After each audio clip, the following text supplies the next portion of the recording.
What's up, operators? This is Reps for Thor Weekly, Episode 4. Today we're doing something big. We're walking the entire Metroid timeline, game by game, and tying the lore together all the way up to Metroid Prime 4 Beyond. This is going to be in-depth, and yes, it means spoilers. If you're currently playing through any Metroid you haven't finished yet, consider this your last polite warning. Also, quick sanity note before we dive in. Metroid has two main storytelling lanes that braid together. You've got the main 2D saga, which runs from the original Metroid through Metroid Dread, and you've got the Prime line, which started as a what Samus was up to between adventures kind of window, and then grew into its own giant arc. Most of the time, those lanes sit nicely together. Sometimes Nintendo moves things around to keep the story flexible. So what I'm giving you here is the clean, lore-friendly version that's easiest to follow and matches the way Nintendo and the developers have described the series in official materials and interviews. All right. Let's start at the beginning, before Samus ever fires a beam. Long before the games, the Chozo are the original architects of most of the tech you associate with Metroid. They're an ancient, highly advanced species with a habit of showing up, building god-tier infrastructure, then either leaving or disappearing. They establish colonies across the galaxy, including Zebes, where they build massive ruins, research facilities, and the original systems that later become central to the space pirates. On Zebes, the Chozo create Mother Brain as a supercomputer to run the colony. The plan is for Mother Brain to manage the planet and protect Chozo interests. And for a while, it works. But when the Chozo abandon Zebes, Mother Brain doesn't retire, she stays. And eventually she becomes the core leader of the space pirates on Zebes, turning Chozo technology into a war machine. The other huge prehistory piece is SR-388, the planet where the Metroids come from. The Chozo discover a parasite called the X. The X can infect living organisms, copy them, and mimic them perfectly, including their memories and abilities.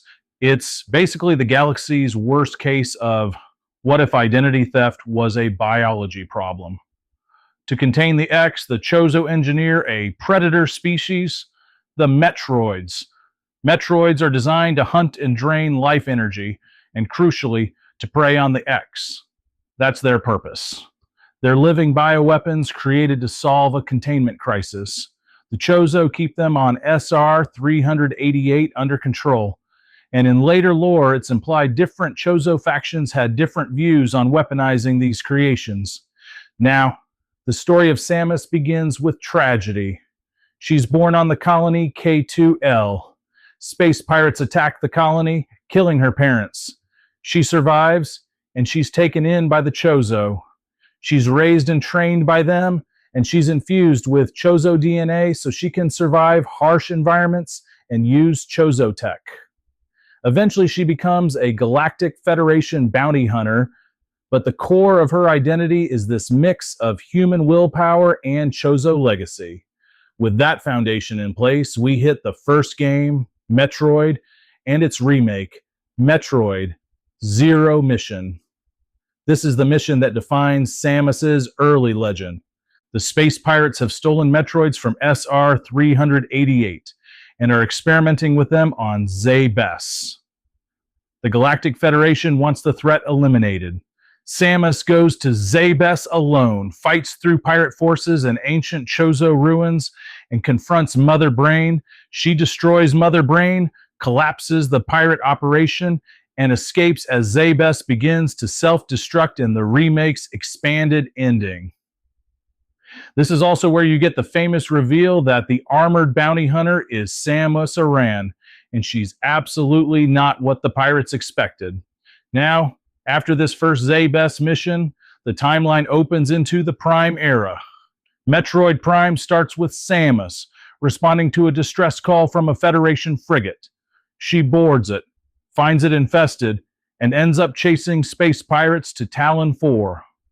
Talon 4 is important because it introduces one of the Prime series' central horrors, Phazon, Phazon is a corrupting substance that mutates biology, warps ecosystems, and drives obsession.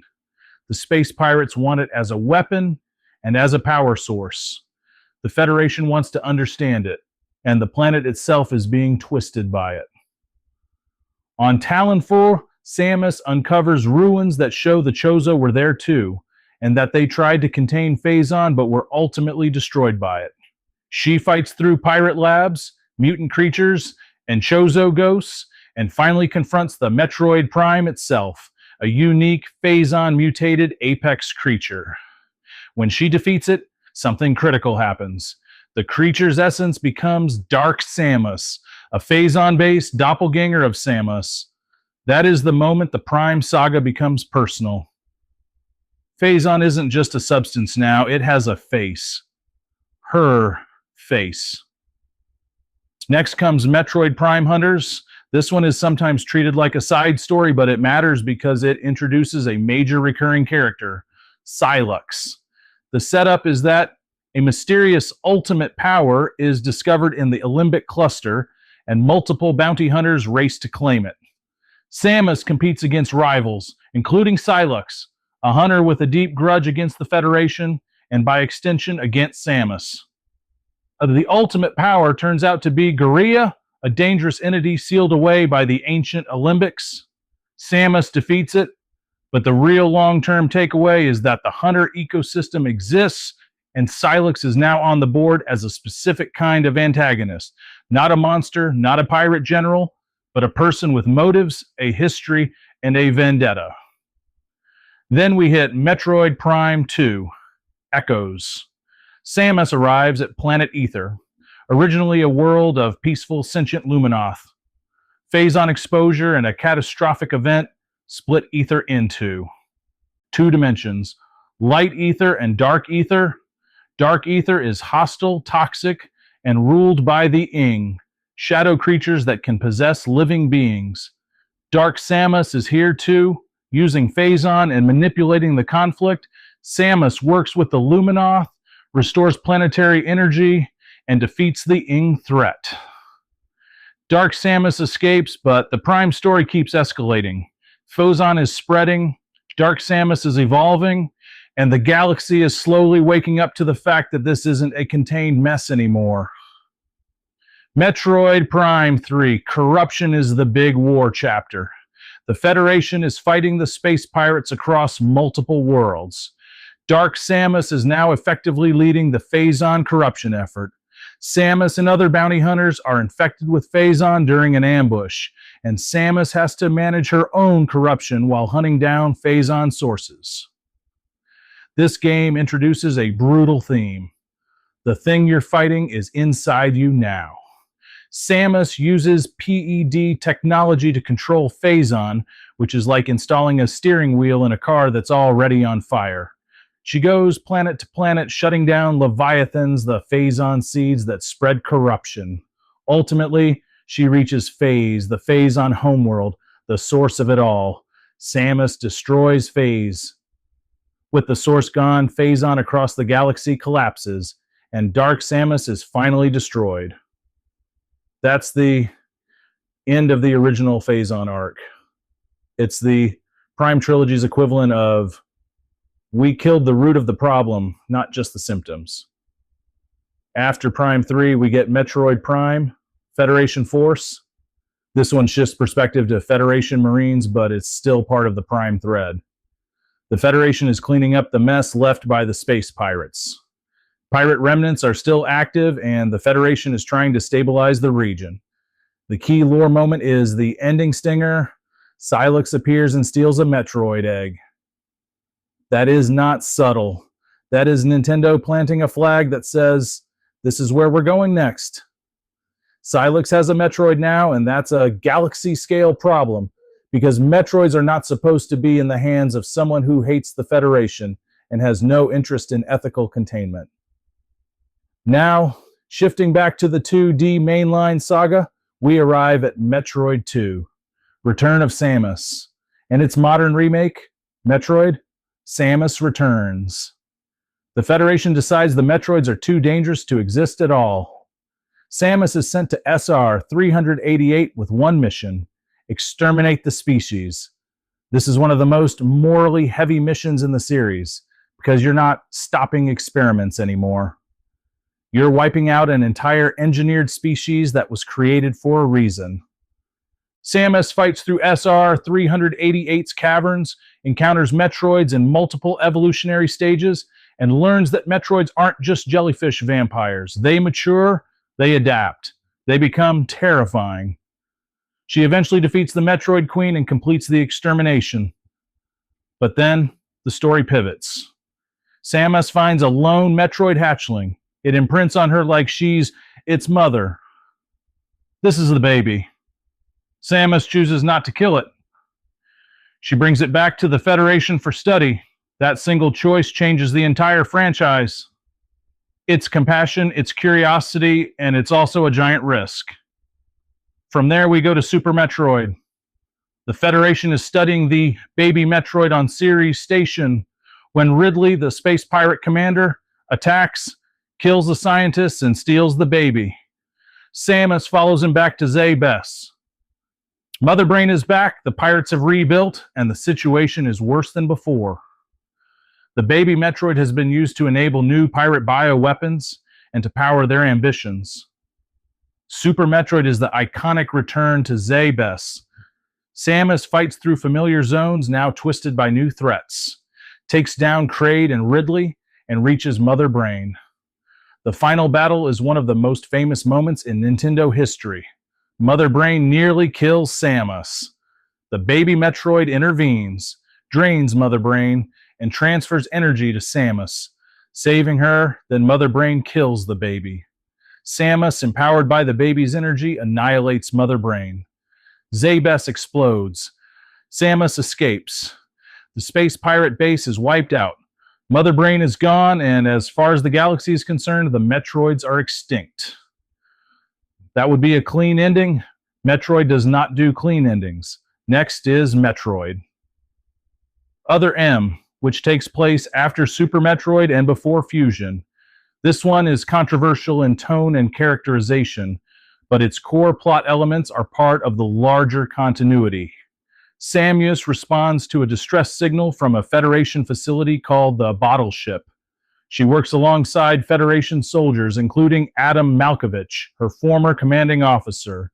The Bottle Ship is a biotech nightmare, experiments, cloning, and a recreated ecosystem filled with hostile organisms. The big lore link here is that the Federation is still attempting to recreate Metroids and other bioweapons, and the space pirates' influence hasn't truly vanished. There are also attempts to recreate Ridley through cloning, which matters because it reinforces a theme. The galaxy cannot stop trying to rebuild the monsters Samus keeps killing.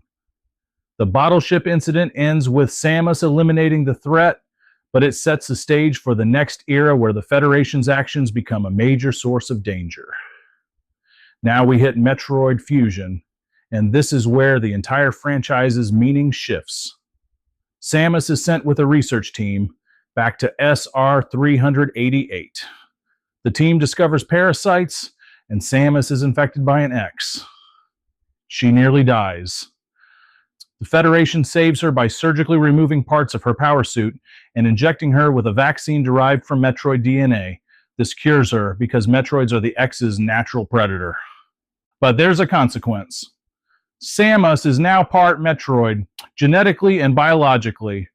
Her suit becomes the fusion suit, weaker at first, more integrated with her body, and the story becomes more intimate. It means the threat is no longer aliens out there. It's aliens inside you and institutions you can't trust. Samus is assigned to the BSL research station, where X-parasites have infiltrated and are mimicking life forms, including a horrifying copy of Samus herself, the SAX. This thing has Samus's old suit power and none of her restraint. It is a predator version of her. As Samus investigates, she discovers the Federation has been breeding Metroids again in secret, not to contain the X, but to weaponize them. The Federation wants control, the Federation wants leverage, and Samus is caught between an uncontrollable parasite and an institution willing to gamble with extinction-level biology. Fusion ends with Samus making a choice that defines her as more than a bounty hunter. She crashes the BSL station into SR-388 and destroys both, eliminating the X threat at its source and destroying the Federation's Metroid program along with it. It's a catastrophic decision, but it's also the only decision that doesn't end with the galaxy on fire. And that brings us to Metroid Dread, the most recent mainline chapter, and the one that closes a long-running arc. After Fusion, a report surfaces that the X may still exist on a remote planet called ZDR. The Federation sends Emmy robots to investigate. Contact is lost. Samus is dispatched. She arrives, is immediately attacked, and is stripped of most of her abilities. Classic Metroid, right? But the lore underneath is huge. ZDR is controlled by the Chozo warrior Ravenbeak, a member of the Mawkin tribe. He reveals that Samus's DNA is not just Chozo, it's Chozo and Metroid, and her Metroid traits are awakening. Ravenbeak has been manipulating events because he wants to control Samus, use her Metroid power, and essentially create the ultimate weapon. The X are on ZDR, and they're as terrifying as ever. The Emmy are hunting Samus, and Samus herself is changing. By the end of Dread, her Metroid powers fully manifest. She defeats Ravenbeak, she survives the collapse of the planet, and the X are eradicated. The story implication is massive. Samus is now the last Metroid in the literal sense, not just the last person who can fight Metroids. She is the Metroid. That's what Metroid has always meant in the deeper lore. The ultimate warrior, the ultimate predator, the ultimate containment tool. The title has become her identity. Now, where does Metroid Prime 4 Beyond fit into all this? Prime 4. Beyond is the continuation of the Prime thread, and it also pays off long-running setup with Sylux. Nintendo's recent comments around the game indicate that it's placed after Super Metroid and before Metroid Fusion, and that it's built in a way that gives Prime room to tell an original story without colliding head-on with the core 2D saga. The short version is Prime 4 is positioned in its own space so it can be wild without rewriting the X arc or the Dread arc. In Prime 4 Beyond, Samus is pulled into a new crisis involving space pirates, a dangerous artifact, and the rival hunter Sylux. A confrontation triggers the artifact, and Samus is transported to an unknown world where she has to survive, uncover an ancient civilization's legacy, and confront Sylux's obsession and the fallout of Federation and pirate ambitions colliding again.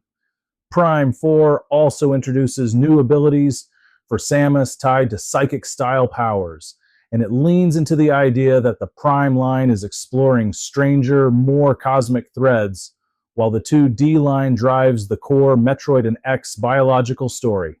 So, if you zoom out, here's the clean connective tissue across the whole franchise. The Chozo create technology and systems that outlive them. Those systems get inherited by less wise hands. The Metroids are created as a solution to the X. A solution becomes a weapon. The weapon becomes a threat.